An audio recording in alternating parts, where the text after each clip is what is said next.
After that game the other day, Dak and Mike were both talking about how you did a good job of not chasing big plays, but big plays are also a key indicator for you guys. Can you talk about that line you walk between not chasing big plays, but knowing when to go for them and how to do it? Absolutely. It's all on game plan, of course. That's where it starts. And then ultimately executing. You get the look you want, the best thing you can do.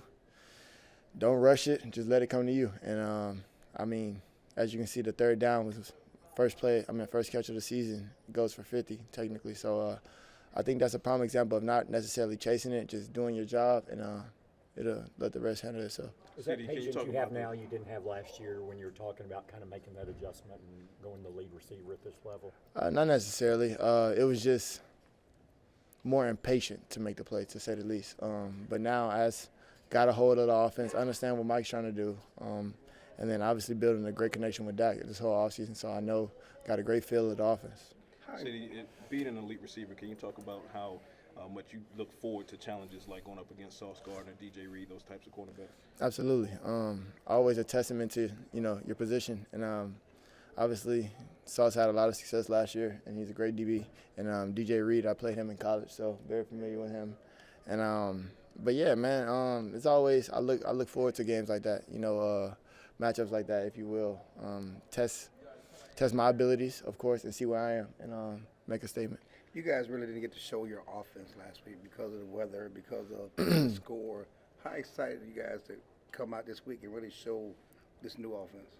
Any given time, any given Sunday, honestly. And, man, the excitement always built. You want to make big plays. You want to score all the touchdowns, if you will. And just being out there with the guys and making the routine plays, things that we've been practicing and preaching since camp, to see it to come to fruition, that's probably the best feeling. And I think that's what we're looking forward to. So the rain did what the rain does, and, unfortunately it sucks. But now we home in a dome, so it can rain if it won't.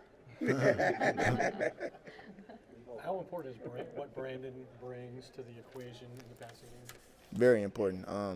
Bring stability, bring knowledge, and, of course, speed, as we all know. So just having him a key element to this offense, implementing his abilities is always the best. You can move him around. He's a gadget player. He's a down the field. He's your every down receiver. Once again, I'm grateful that he's on the team. What was it like feeling Dak getting the ball out quickly last week? I think he was the quickest release of anyone in the league. Yeah, man, that's what we're trying to do. We got a lot of playmakers here, and at the end of the day, you got to let your playmakers make plays and keep Dak clean, of course. I cracked a joke after the game. I seen his jersey. I'm like, bro, did you even get touched?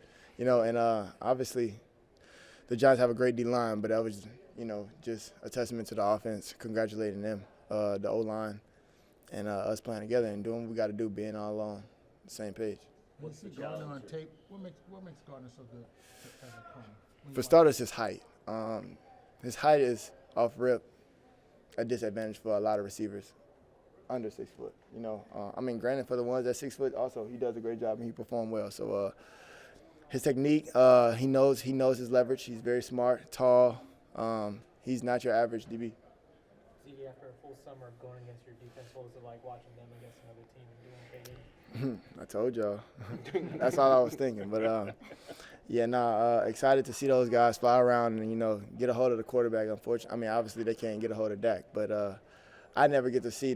They always talk to me about how many sacks they had in practice. But I always tell them how open I am in the back end. So to get the opportunity to see that up close and personal, man, it's a sight to see. What's it been like seeing Stephon Gilmore in your defense through 1 week and just practicing and playing against him every week? I just made a comment today. He's probably the smartest DB, once again, that I've ever lined up against. I get 1 yard down the field off a release. He knows he's kind of eliminating routes in his head. So, you beat him, you got him. But I don't know if you can do it twice. If you do, good job. But love that guy. Glad he's on our team. Do you have a preference on field surface? And there's been some injuries due to grass. That's it. Grass. Tell Jerry. I can't tell Jerry nothing. You just did. You just put it in the cameras. Can you elaborate on that, though? Like, what is the field difference? We need grass. That's simple. You look at the history of the game, bro. We're not getting no faster. I mean, we all work out. We all do what we got to do. But that grass feel better on us.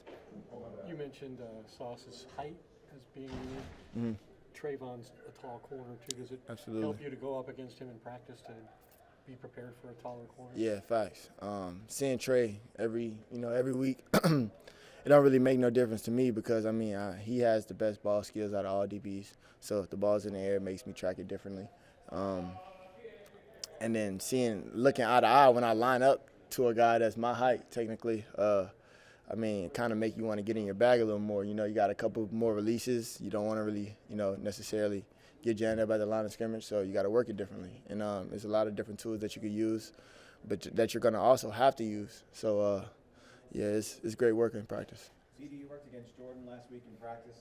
How's he looking? Lewis? J. Lou? Yeah. Man, he's scrappy, bro. Glad to have him back, of course. But hate him guarding me. I should say that. I mean, any receiver. I mean, he's gonna I don't want to say nothing crazy, but he's gonna be on you tight.